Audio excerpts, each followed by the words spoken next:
आप सभी का स्वागत है आपके अपने YouTube चैनल अनमोल कोचिंग में। उम्मीद है आप सभी कुशल मंगल होंगे और अच्छे से अपनी तैयारी कर रहे होंगे। पिछले वीडियो में हमने पढ़ा था संधि के बारे में कि संधि क्या होती है, संधि के कितने भेद होते हैं और किन किन वर्णों के मध्य संधि होती है। ठीक है, आइए एक बार पिछला रिवाइज करते हैं कि हमने क्या पढ़ा था। ठीक है, हमने जाना था कि संधि का शाब्दिक अर्थ होता है समझौता करना या मेल करना। ठीक है, संधि शब्द ही आपका दो शब्दों से मिलकर बना है, सम और धी। ठीक है, जिसमें सम का अर्थ है अच्छी तरह से और धी का अर्थ है मिलाना। ठीक है, जिसमें अच्छी तरह से मिलाया जाता है किसको, वर्णों को। ठीक है, संधि में किस में मेल किया जाता है, वर्णों में। ठीक है, वर्णों के मेल से संधि में शब्द में जो भी परिवर्तन होता है उसे ही हम संधि कहते हैं। ठीक है, इसके बाद हमने जाना था कि संधि जो होती है वो पहले शब्द के अंतिम वर्ण में और दूसरे शब्द के पहले वर्ण में संधि होती है। ठीक है, और फिर संधि होकर शब्द में जो भी विकार उत्पन्न होता है उसे ही हम संधि कहते हैं। ठीक है, हमने जाना कि संधि के मुख्य रूप से तीन भेद होते हैं, स्वर संधि, व्यंजन संधि और विसर्ग संधि। ठीक है, स्वर संधि की कंडीशन है या शर्त है कि स्वर के बाद आपका स्वर वर्ण ही आना चाहिए, अर्थात पहले शब्द का जो अंतिम वर्ण है वो भी स्वर होना चाहिए और दूसरे शब्द का पहला वर्ण भी स्वर होना चाहिए। व्यंजन संधि में ऐसी कोई कंडीशन नहीं है कि व्यंजन वर्ण के बाद आपका व्यंजन वर्ण आए। ठीक है, इसमें व्यंजन वर्ण के बाद स्वर भी आ सकता है और व्यंजन भी आ सकता है। ठीक है, वैसे ही पहले शब्द का अंतिम वर्ण आपका स्वर भी हो सकता है और व्यंजन भी हो सकता है। और विसर्ग संधि, विसर्ग के बाद भी आपका स्वर या व्यंजन दोनों में से कोई एक आ सकता है। ठीक है, इसके बाद हमने देखा था कि संधि का निर्माण 6 प्रकार से किया जाता है। ठीक है, 6 प्रकार कौन कौन से, जिसमें स्वर के बाद स्वर वर्ण आने से, व्यंजन के बाद व्यंजन वर्ण आने से, या फिर व्यंजन के बाद स्वर वर्ण आने से, स्वर के बाद व्यंजन वर्ण आने से, या फिर विसर्ग के बाद स्वर, और अंतिम था विसर्ग के बाद व्यंजन वर्ण आने से। ठीक है, निम्न 6 प्रकार से आपकी संधि की जाती है या संधि का निर्माण किया जाता है। स्वर संधि, स्वर संधि के हमने 5 भेद पढ़े थे। दीर्घ संधि, गुण संधि, यण संधि, वृद्धि संधि और अयादि संधि। ठीक है, स्वर संधि के 5 भेद के बारे में हमने जाना था कि इनकी यदि डायरेक्ट पहचान हमें करनी हो तो हम किस तरह से कर सकते हैं। ठीक है, इसके लिए हमने देखा था कि हमारे पास स्वर हैं 11, अ, आ, ए, ओ, दी, ए, ऐ, ओ, औ। ठीक है, ये जो 11 स्वर हैं इन्हें हम 3 वर्गों में बांटते हैं। ठीक है, कितने वर्गों में, 3 वर्ग में। ठीक है, इसे नाम देते हैं ए वर्ग, बी वर्ग, सी वर्ग, या फिर क वर्ग, ख वर्ग और ग वर्ग। ठीक है, इसके बाद हमने जाना था कि दीर्घ संधि, दीर्घ का अर्थ ही क्या होता है, बड़ा। ठीक है, दीर्घ का अर्थ ही क्या होता है, बड़ा, तो इसीलिए हमने याद रखने कि यहाँ पर हमें दीर्घ स्वर ही देखने को मिलेंगे। कौन कौन से, आ, ई, उ और एक री। ठीक है, दीर्घ संधि में सजातीय स्वरों में ही संधि होती है। ठीक है, सजातीय स्वर होते हैं जैसे अ का मेल आ से हो, ई का मेल ई से, उ का मेल उ से। ठीक है, ये होते हैं आपके एक ही वर्ग के। तो दीर्घ संधि में सजातीय स्वरों में संधि होती है और यहाँ पर हमें मात्राएं, ये दीर्घ मात्राएं ही देखने को मिलती हैं। ठीक है, ये 4 मात्राएं हमें यहाँ दीर्घ संधि में देखने को मिलेंगी। यहाँ नाम से ही याद रखिए कि दीर्घ का अर्थ होता है बड़ा, अर्थात दीर्घ संधि में दीर्घ वर्ण ही हमें देखने को मिलते हैं। ठीक है, सेकंड हमने पढ़ा था गुण संधि। गुण संधि में हमने पहचान याद रखी थी कि इसमें जितने भी एग्जाम्पल होते हैं उसमें क्या होती है, एक मात्रा। अब आपको नहीं पता कि एक मात्रा में गुण संधि में कौन कौन से वर्ण आते हैं, तो आप स्वरों में से देखो कि कौन से ऐसे स्वर हैं जिनमें एक मात्रा होती है। ठीक है, तो कौन कौन से स्वर हैं, ए और ओ। ए और 2 ऐसे स्वर हैं जिनमें सिंगल मात्रा या एक मात्रा होती है। ठीक है, तो एक मात्रा वाले वर्ण, देखिए ये 2 वर्ण हमें यहाँ देखने को मिलेंगे। गुण संधि में अब ए और ओ है, ये किस चीज से बनता है। ठीक है, गुण संधि में जो मेल होता है वो किसका होता है, ए वर्ग और बी वर्ग का। ठीक है, ए वर्ग प्लस बी वर्ग के वर्णों में मेल होता है। यदि अ आ का मेल ई से हो तो क्या बनता है, ए। अ आ का मेल उ से हो तो क्या बनता है, ओ। और अ आ का मेल यदि री से हो तो क्या बनता है, अर। और यही 3 वर्ण हमें यहाँ देखने को मिलते हैं। ठीक है, नियम याद नहीं रहता है तो ऐसे याद रख लो कि ए वर्ग और बी वर्ग के वर्णों में मेल होता है। आ का मेल यदि ई से हो तो ए बनेगा, आ का मेल यदि उ से हो तो ओ बनेगा, आ का मेल यदि री से हो तो क्या बनेगा, अर बनेगा। ठीक है, यही 3 वर्ण हमें गुण संधि में देखने को मिलेंगे। यण संधि, यण संधि की पहचान थी आधा वर्ण प्लस य व और र। ठीक है, आधे वर्ण के बाद कौन से वर्ण, य व और र। अब इसमें किन वर्णों में मेल होगा, ठीक है, बी वर्ग के वर्ण प्लस भिन्न स्वर। बी वर्ग के वर्ण के बाद यदि भिन्न स्वर आए तो आपको क्या देखने को मिलेगा, य व और र। य किससे बनेगा, ई से य, उ से व और री से बनेगा र। ठीक है, य व र किस चीज से बनेंगे, ई से य, उ से चेंज होके व और री से चेंज होके बनेगा र। और इसमें मेल होगा बी वर्ग प्लस भिन्न स्वरों में। नेक्स्ट है वृद्धि संधि। वृद्धि संधि की पहचान 2 मात्राएं। ठीक है, इसमें जितने भी शब्द होंगे उसमें कितनी मात्राएं हमें देखने को मिलेंगी, 2 मात्राएं। अब नहीं पता आपको कि 2 मात्रा में या वृद्धि संधि में कौन कौन से स्वर आते हैं, कौन कौन से वर्ण आते हैं, तो 11 स्वरों में से देखो कि ऐसे कौन से स्वर हैं जिनकी 2 मात्राएं होती हैं। तो कौन से स्वर हैं, ऐ और औ। ठीक है, कौन कौन से स्वर हैं, ऐ और औ। ठीक है, डबल मात्रा, औ में डबल मात्रा। ठीक है, ये मात्राएं हमें यहाँ देखने को मिलती है। अब इसमें किन वर्णों में मेल होगा, ए वर्ग प्लस सी वर्ग में। ठीक है, इनके नियम कितने, 2 हैं, आई और औ। तो किन किन में मेल होगा, ए वर्ग का सी वर्ग से। आ का मेल यदि ए ऐ से होता है तो क्या बनेगा, ऐ।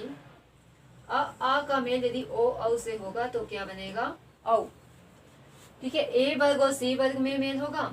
आ का ए वर्ग का मेल यदि ए ऐ से हो तो ऐ बनेगा। ए वर्ग का मेल यदि ओ औ से हो तो क्या बनेगा, औ बनेगा। ठीक है, तो वृद्धि संधि में पहचान 2 मात्राएं। इसमें कौन से स्वर हमें देखने को मिलेंगे, ऐ और औ। नेक्स्ट पढ़ी थी हमने अयादी संधि। तो अयादी में यहीं से याद रख लेना, ऐ ऐ। इसमें क्या आएगा, ऐ, आए, अब, अब। ठीक है, इसमें ये 4 शब्द याद रखना, ऐ, आए, अब। अयादी स्टार्ट ही आपकी अ से होती, तो अ से रिलेटेड जितने भी 4 शब्द हैं वो आएंगे आपके अयादी में। इसमें किन वर्ण में मेल होगा, सी वर्ग के वर्ण प्लस भिन्न स्वर। ठीक है, सी वर्ग के वर्ण प्लस भिन्न स्वर में यहाँ मेल होगा। ठीक है, ए का मेल यदि किसी अन्य वर्ण से होता तो ए से बनेगा आपका ऐ से बनेगा आए, औ से बनेगा अब, और औ से बनेगा आप। ठीक है, ऐ किससे बनेगा, ए से, ऐ से बनेगा आए, ओ से बनेगा अब, और औ से बनेगा आप। ठीक है, यहाँ से अगर आपको इतना चार्ट ये याद है तो आप आसानी से स्वर संधि की डायरेक्ट पहचान कर सकते हैं। संधि से क्वेश्चन हमारे 3 प्रकार से बनते हैं। एक तो हमारे पास संधि किया और शब्द दिया था, उसका हमने विच्छेद करना होता है। दूसरा हमारे पास संधि विच्छेद दिया होता है और हमने संधि भेद संधि करना होता है उसका। और तीसरा शब्द दिया होता है और हमें कहा जाता है कि निम्न में से कौन सा भेद इसमें दिया हुआ है। यदि डायरेक्ट पहचान करने के लिए तो अगर आपको ये सारे नियम याद हैं तो आसानी से आप शब्द को पहचान सकते हैं, और शब्द को यदि आपने पहचान लिया तो आसानी से आप इनमें से उसका संधि विच्छेद भी कर सकते हैं। ठीक है, इसीलिए पूरी संधि समझने की बजाय यदि आप ये इतना सा चार्ट भी याद रखते हैं, ठीक है, इसीलिए यदि आप इतना चार्ट भी याद रखते हैं तो आधे से ज्यादा टॉपिक आपका यहीं से क्लियर हो जाता है। आइए अब इनको एक एक करके डिटेल में पढ़ते हैं। संधि का पहला भेद है दीर्घ संधि। ठीक है, जैसा मैंने आपको बताया कि दीर्घ संधि, दीर्घ का अर्थ ही क्या होता है, बड़ा। ठीक है, तो यहाँ पर हमें वर्णों के बड़े रूप या दीर्घ रूप ही देखने को मिलेंगे। कौन कौन से, आ, ई, उ और री। दीर्घ संधि में मेल किसमें होता है, परिभाषा, दीर्घ संधि में सजातीय स्वरों में, ठीक है, सजातीय स्वरों में मेल होकर शब्द में जो भी विकार उत्पन्न होता है उसे हम दीर्घ संधि कहते हैं। मेल किसमें होगा, सजातीय स्वरों में होगा। जातीय अर्थात एक ही वर्ग के वर्ण, ठीक है, इसमें मेल होकर शब्द में जो भी परिवर्तन होगा उसे हम दीर्घ संधि कहते हैं। आइए इसका नियम बन पढ़ते हैं। नियम एक। पहला नियम, पहला स्वर क्या है? आ। तो आ किसके मेल से बनता है? अ या आ के बाद यदि अ या आ आए तो उसका क्या हो जाएगा? आ। अ का मेल यदि ह्रस्व अ से होता है तब भी दीर्घ आ बनेगा। ह्रस्व का मेल यदि दीर्घ से हो तब भी दीर्घ बनेगा। दीर्घ स्वर का मेल यदि ह्रस्व से हो तब भी दीर्घ स्वर बनेगा। दीर्घ स्वर का मेल यदि दीर्घ से हो तब भी क्या बनेगा? दीर्घ स्वर ही बनेगा। ठीक है, चारों ही तरह से मेल आपका किसी भी तरह से हो बनेगा कि आपका दीर्घ आ ही बनेगा।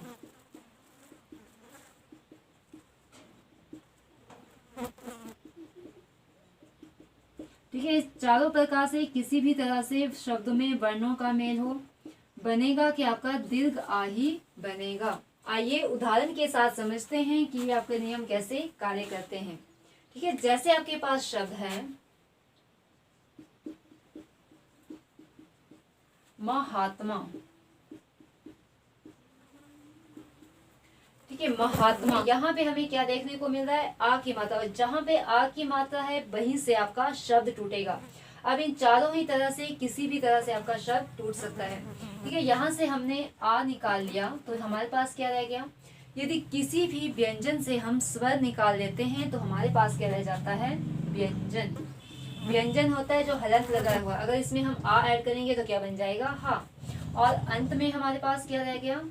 तमा। ठीक है, मह प्लस आ जमा तमा। फिर इस नियम क्या हमारे पास कि अ या आ, प्लस से पहले भी अ या आ होना चाहिए, प्लस के बाद भी अ या आ होना चाहिए।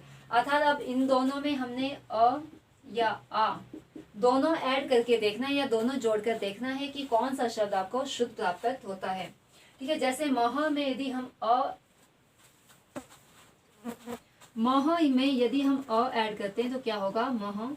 इसी मह में यदि हम आ जोड़ते हैं तो क्या बनेगा? महा। वैसे तमा में यदि हम अ जोड़ते हैं तो क्या बनेगा? अत्मा। आ में तमा को जोड़ते हैं तो क्या बनेगा? आत्मा। अब क्या आपने कहीं मह शब्द सुना है कि मह शब्द होता है या महा शब्द होता है?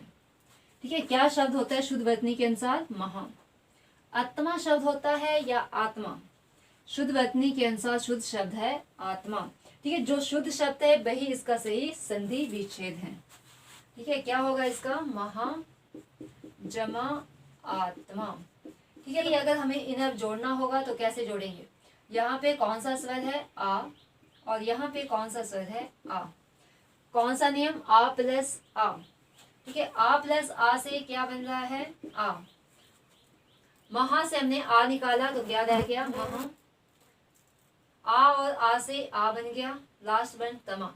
महा जमा आ जमा तमा, क्या बन गया? महात्मा। तो शब्द को तोड़ना और जोड़ना आता है तो आपके पास चाहे कोई भी शब्द दे दिया जाए आप आसानी से इसे कर सकते हैं। ठीक है, तो इसीलिए सबसे पहले आपको शब्द को तोड़ना और जोड़ना आना चाहिए। अगला शब्द है सत्यान्वेशी। ठीक है, यहाँ से जहां भी आपको आ की मात्रा दिख रही है वहीं से आपका शब्द टूटेगा। यहां से निकाल लिया हमने आ, हमारे पास क्या रह गया? सत्य। यह हलंत, क्योंकि हमने स्वर निकाल लिया तो हमारे पास व्यंजन रह गया। या के बाद क्या वर्ण था? न वेशी। ठीक है, आप पहले की तरह करके देखो, अ और आ मिला के। सत्य में यदि हम अ मिलाते हैं तो क्या शब्द बनेगा? सत्य। सत्य में यदि आ शब्द मिलाएंगे तो क्या बनेगा? सत्या। वैसे ही नवेशी में हम अ शब्द मिलाते हैं तो क्या बनेगा? अन्वेषी। आ शब्द वर्ण मिलाते हैं तो क्या बनेगा? अन्वेषी। अब शुद्ध वर्तनी के अनुसार देखो कि इन चारों में से दो शुद्ध वर्ण कौन से हैं? सत्य शब्द शुद्ध होता है या सत्या? किसी लड़की का नाम सत्या हो सकता है लेकिन शब्द शुद्ध क्या है आपका? सत्य। अन्वेषी होता है या अन्वेषी होता है? क्या शब्द होता है? सत्य और अन्वेषी। तो क्या हो जाएगा इसका? सत्य जमा अन्वेषी।